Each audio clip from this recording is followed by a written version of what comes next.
Indian market के अंदर 125 CC का दबदबा आपको पता ही है। हीरो ने अपनी एक्सट्रीम 125 आर को लॉन्च कर करके ये चीज़ प्रूव कर दी थी। मतलब बहुत ही ज़्यादा ज़बरदस्त सेल्स फिगर वो बाइक लेके आती है। हीरो को देखते देखते भाई होंडा ने अपनी CB 125 को इंडियन मार्केट के अंदर इंट्रोड्यूस कर दिया। एंड TVS तो अपनी रेडर पता नहीं कितने टाइम से लेकर के आ रहा है। वैसे तो इस चीज़ की शुरुआत बजाज ने ही करी थी जब उन्होंने अपनी NS 125 को जो हो इंडियन मार्केट के अंदर लॉन्च किया था। बट आपको पता होगा कि इन बाइक्स को जो हो कॉम्पिटिशन देने के चक्कर में बजाज ने एक और बाइक को लॉन्च किया था जिसे हम N125 के नाम से जानते हैं। इंडियन मार्केट के अंदर ये बाइक लॉन्च तो जरूरी है, बट इस बाइक की सेल्स फिगर उतनी ज़्यादा अच्छी निकल करके नहीं आई जितना बजाज ने एक्सपेक्ट किया था। अभी रिसेंटली दिए गए एक इंटरव्यू में जो राजीव बजाज है, जो मेन हेड है, उन्होंने ये चीज़ क्लियरिफाई कर दी है कि बजाज जो हो अपने 8 से 9 न्यू प्रोडक्ट जो हो इंडियन मार्केट के अंदर लेकर के आने वाला है। एंड आप लोगों को 2-4 महीने के अंदर जो है ये बाइक्स लॉन्च होती हुई देखने को मिलेगी इंडियन मार्केट के अंदर। क्या क्या चीज़ें आएंगी, चलिए बात करते हैं इसी टॉपिक पे। इंडियन मार्केट के अंदर बजाज जो हो वो अपनी एक न्यू 125 सीसी की बाइक का जो हो प्लान कर रहा है। बेसिकली N125 तो भाई बिल्कुल ही फ्लॉप रही है। सो भाई अब कहीं ना कहीं कॉम्पिटिशन देने के लिए एक्सट्रीम 125 को, CB 125 एंड रेडर को कुछ तो होना चाहिए बजाज के पास। एंड बजाज इस चीज़ में कभी भी पीछे नहीं रहता। अब आप लोग भी बोलोगे कि NS 125 है, तो एग्री करता हूँ है, बट अगर आप प्राइसिंग देखोगे ना तो कहीं ना कहीं वो बाइक जो हो वो काफ़ी ज़्यादा एक्सपेंसिव पड़ती है। एंड स्पेशली अगर आप माइलेज के लिए ले रहे हो ना, सो NS 125 परफॉर्मेंस के लिए तो ठीक है, बट माइलेज के मामले में वो कहीं ना कहीं पीछे रहती है, जिसकी वजह से जो हो बजाज एक और न्यू बाइक लेकर के आ रहा है।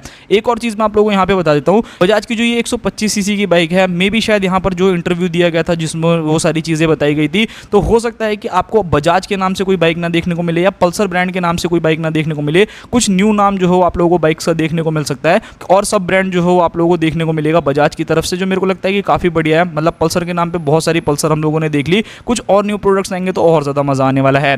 यहाँ पर अगर मैं बात करता हूँ बाइक के लुक्स एंड डिज़ाइन के बारे में, तो भाई मेरे हिसाब से इस बार तो ये गलती बिल्कुल भी नहीं करेगा बजाज कि लुक्स एंड डिज़ाइन जो हो अपने प्रीवियस बाइक से जो हो सेम कॉपी एंड पेस्ट जो हो करे। इस बार कुछ न्यू फ्रेश डिज़ाइन आप लोगों को बाइक के अंदर देखने को मिलने वाला है, जो लोगों को डेफिनेटली काफ़ी हद तक पसंद आ सकता है।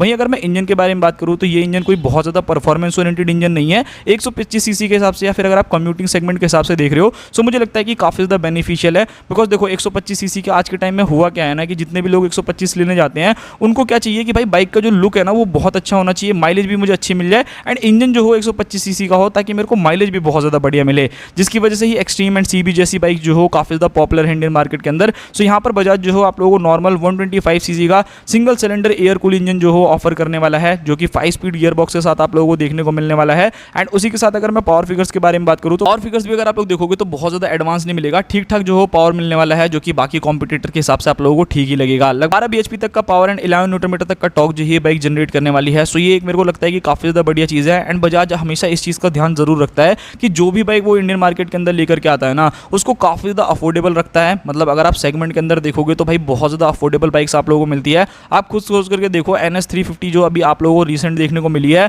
मतलब 350 सीसी की एक ऐसी बाइक जो कि आपको सिर्फ और सिर्फ 2 लाख रुपए में मिल रही है, वो भी ऑन रोड। सो भाई आप सोच सकते हो कि बजाज जो हो क्या ही स्ट्रैटेजी लगाता है। वहीं अगर मैं बात करता हूँ इस बाइक के अंदर आने वाले फीचर्स के बारे में कि इस बाइक के अंदर आपको क्या क्या फीचर्स देखने को मिलेंगे, सो फीचर वाइज हो सकता है कि ये बाइक बहुत ज़्यादा एडवांस ना हो। लाइक अगर आप एक्सट्रीम को देखोगे ना इस लिस्ट के अंदर, तो सबसे ज़्यादा आप लोगों को एडवांस फीचर वही ऑफर करती है। चाहे मैं राइडिंग मोड्स के बारे में बात करूँ, क्रूज कंट्रोल के बारे में बात करूँ, hazard light, all LED setup, dual channel ABS, dual disc, मतलब कुछ भी नहीं छोड़ा भाई हीरो वालों ने, सब कुछ आप लोगों को ऑफर कर दिया है। एंड वहाँ पर जो हो स्ट्रैटेजी भी काम कर गई, क्योंकि लोगों को जो हो वो सारी चीज़ें पसंद आई। बट बजाज जो है इस चीज़ में थोड़ा सा पीछे रहता है। बहुत ज़्यादा एडवांस फीचर आप लोगों को भले ना देखने को मिले, बट हाँ ठीक ठाक काम चलाने वाले फीचर्स जो हो आप लोगों को जरूर मिल सकते हैं। इस बाइक के अंदर आप लोगों को ऑल LED सेटअप जो हो वो देखने को मिलने वाला है। डिजिटल मीटर TFT अगर आप एक्सपेक्ट करते हो तो भाई मैं आपको मना ही कर दूंगा। ऐसा मैं इसलिए बोल रहा हूँ बिकॉज अगर आप लोग बजाज की बाकी प्रीमियम बाइक्स भी देखोगे ना, डोमिनर जैसी जो आप लोगों को फ्लैगशिप बाइक देखने को मिलती है, उसके अंदर भी TFT डिस्प्ले जैसी चीज़ें नहीं आती है। कलर डिस्प्ले जरूर आती है बट TFT डिस्प्ले नहीं आती है। सो ये तो 125 सीसी की बाइक रहेगी, तो यहाँ कहाँ आप एक्सपेक्ट कर रहे हो। सो यहाँ पर आपको डिजिटल मीटर मिलने वाला है, ब्लूटूथ कनेक्टिविटी, हैजार्ड लाइट आपको बाइक में मिल जाएगा।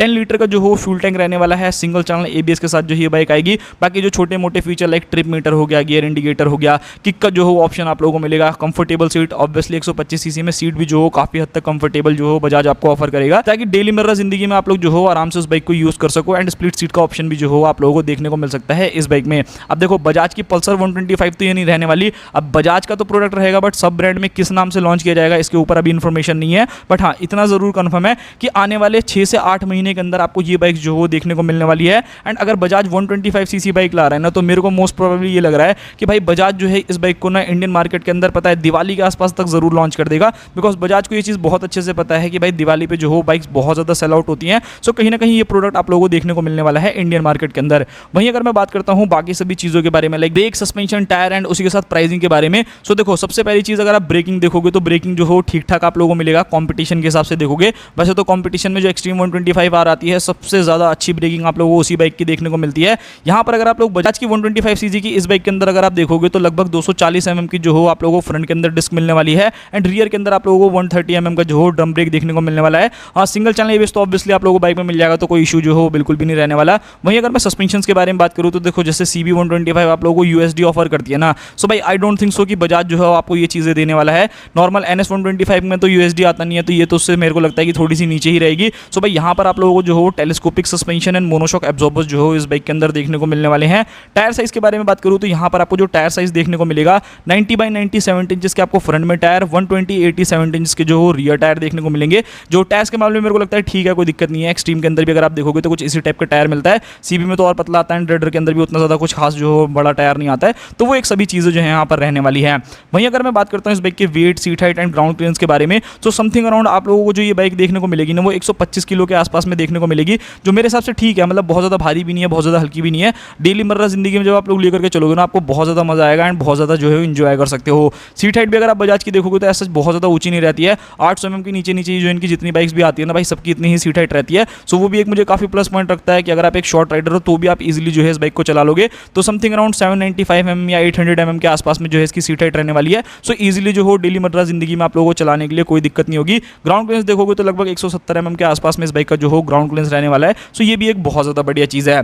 अब देखो यहाँ पर जो आप लोगों को ये प्राइसिंग निकल करके आएगी ना भाई, लिटरली वो काफ़ी कमाल की होने वाली है। जैसा मैंने आपको शुरू में ही बोला कि बजाज हमेशा इस चीज़ का ध्यान जरूर रखता है कि भाई हमको अपनी बाइक जो हो अफोर्डेबल बनानी है ताकि हर कस्टमर जो हो परचेज कर सके। शायद इसी वजह से आपको इस बाइक के अंदर फीचर्स भले ज़्यादा देखने को ना मिले, बट आपके बजट में जो हो ये बाइक डेफिनेटली आ जाएगी। समथिंग अराउंड मान करके चलना कि 95 से लेकर के 1 लाख रुपए के बीच में जो है इस बाइक की कॉस्ट रहने वाली है, जो मुझे लगता है कि अफोर्डेबल है भाई। एक्सट्रीम 125 आर को अगर कॉम्पिटिशन देना है तो बहुत ज़्यादा ज़बरदस्त रहेगा। CB 125 को भी देखोगे तो इस लिस्ट की सबसे महंगी बाइक मुझे लगता है कि वही है। आई थिंक 1,35,000 या 32,000 रुपये जो वो बाइक कॉस्ट करती है, जो कि अच्छा खासा एक्सपेंसिव है एक 125 सीसी की बाइक के हिसाब से। तो भाई यहाँ पर अगर आप लोग देखोगे बजाज की जो ये 125 सीसी की बाइक आएगी तो आप लोगों को 95 से लेकर के 1 लाख रुपए के बीच में मिलेगी, तो यहाँ पर कोई दिक्कत नहीं है। अच्छा लॉन्च डेट के बारे में बात करूँ तो देखो वैसे तो भाई राजीव बजाज ने हम लोगों को ऑलरेडी काफ़ी चीज़ें शेयर कर दी थी कि ये बाइक जो हो आने वाले 6 से 8 महीने के अंदर आपको देखने को मिलेगी, बट मैं एक्जैक्टली नहीं कह सकता कि ये बाइक जो हो 2026 में आपको मिली जाएगी। बट जैसा मैंने आपको बोला कि बजाज वाले जो है ना भाई वो शातिर तो हैं बिल्कुल ही, मतलब अपना दिमाग जो हो जरूर लगाएंगे कि भाई फेस्टिव सीजन आ रहा है तभी लॉन्च कर दी जाए, ताकि कस्टमर भी जो हो हमारी बाइक लेने में इंटरेस्टेड रहे। एंड दिवाली एक ऐसा फेस्टिव सीजन है कि भाई हर कोई जो हो बाइक लेने के लिए कहीं ना कहीं घूमता फिरता रहता है। एंड जो ये 125 सीसी वाला ट्रेंड है ना ये लोगों को बहुत ज़्यादा पसंद है, बिकॉज यहाँ पर क्या है कि बाइक के लुक्स जो हो बिगर बाइक वाले फील दिलाते हैं, बट इंजन छोटा है तो जिसकी वजह से माइलेज एंड बाकी सारी चीज़ें भी जो हो काफ़ी बढ़िया मिलती है। माइलेज भी मान करके चलना कि कम से कम 50-60 के आसपास का एवरेज तो ये बाइक निकाल करके दे देगी। बाकी देखते हैं भाई और कोई डिटेल मिलेगी तो मैं आप लोगों से जरूर शेयर करूंगा। एंड ये चीज़ तो आपको पता होगा कि बजाज जो है एक 250 सीसी के इंजन के ऊपर भी काम कर रहा है। सो अगर आपको उसके ऊपर वीडियो चाहिए तो उसके लिए आप मुझे कमेंट कर देना। मिलते हैं किसी और नेक्स्ट वीडियो में, तब तक के लिए बाय बाय।